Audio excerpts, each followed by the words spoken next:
Okay, if we consider the selection problem, this is what we have referred as the time of the algorithm.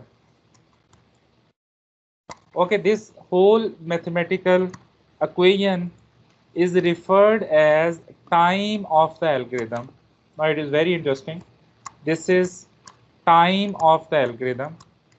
Normally we are not kind of used to with this type of time. uh, Whenever we are considering the time of the algorithm, execution time of the algorithm, running time of the algorithm, this is something which is most of the time referred as in seconds, okay, or it is referred as in probably microseconds or in milliseconds.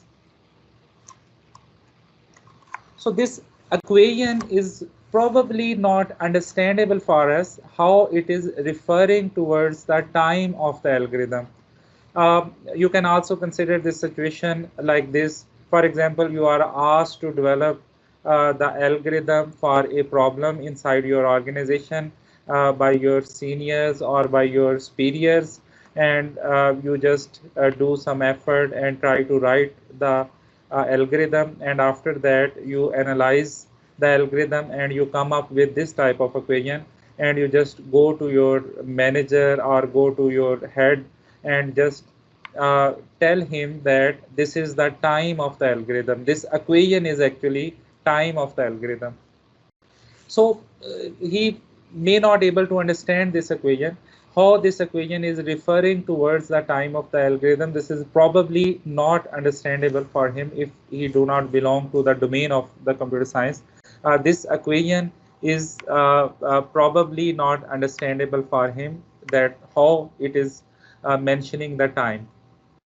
But we try to attain some of the benefits here by using this mathematical expression. Initially, at the beginning of this discussion, we have discussed that our analysis should be independent of many things. For example, we have said that our analysis should be independent of architecture, it should be independent of programming languages. We have tried to make our analysis independent, and how we have made it independent by making our analysis mathematical. So this mathematical model or equation is actually used for making our analysis independent of so many architectures. Now, your question probably could be, uh, what if I want to analyze this algorithm for some specific architecture? In my organization, if I have a computer, or if I have a mainframe machine, if I have a cell phone, or if I have a personal computer, and now I want to discuss this algorithm specifically for this architecture, how I am going to analyze this algorithm for some specific architecture. Now, uh, now I am going to elaborate how this generalized or independent analysis can easily converted on some specific architecture.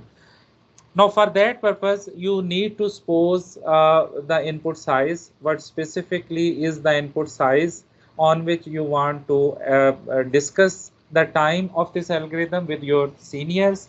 Let's assume the input size is equal to 50. It means that the number of laptops inside the array are equal to 50, and after that, you need to know the speed of your architecture on which you are going to analyze the algorithm. Let's assume the speed of your architecture is equal to 10 MIPS. So just to implement this analysis on some specific architecture, you need to know two things. What is the input size? And after that, what is the speed of your computer, or what is the speed of your architecture? The speed which we are assuming here is equal to 10 MIPS. It means that this computer is able to process 10 million instructions in a second. As a computer science student, you know that we can measure the speed of computers in two ways.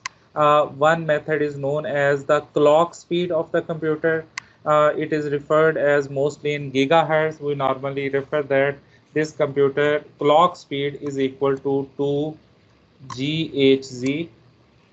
And if it is a multi-processor machine, you also mentioned that it has 2 processor cores or 8 processor cores.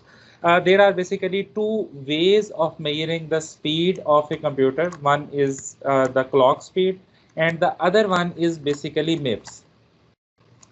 A million instructions performed by this computer. And the second method is more precise, more accurate method of mentioning or measuring the speed of a computer. It means that how many instructions this computer can perform in a second. This method is known as MIPS, million instructions per second, and the computer which we want to discuss here, its speed is equal to 10 MIPS, or it is capable of performing 10 million instructions in a second. This is a very good computer. If you consider or compare this architecture with personal computer, it is much better than a personal computer. So you can consider that this computer is a good architecture. It is a better architecture, and it is available inside your organization, and you want to run this selection algorithm on specifically on this architecture. Okay, now you have just done your homework. You also got the average number of the array which this algorithm receives most of the time, and you also got the speed of your computer, which is equal to 10 MIPS. Now simply put this n value inside this equation and divide with this value with the speed of the computer. For example, this is what we will do. We simply put the 50 inside this n, like 3 into 50, and after that 50 square, and it will be divided with 10 MIPS. This is total number of instructions on input size 50. This is the total, and computer is capable of executing 10 million instructions in a second. So you calculate the total number of instructions which are need to be executed by the algorithm on input size 50, and computer is capable of 10 MIPS, means it is capable of executing 10 million instructions in a second, and divide the result with 10 MIPS, and you will get the exact, almost approximately answer for this specific architecture.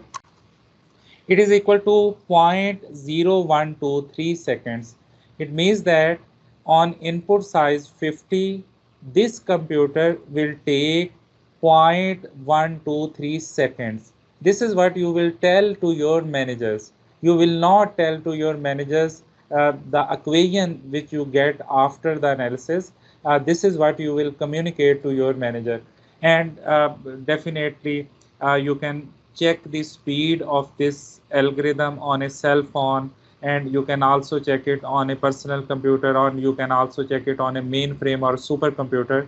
The performance of this algorithm can be judged, can be tested on different type of architectures. Now this is actually is the benefit of doing this independent type of analysis.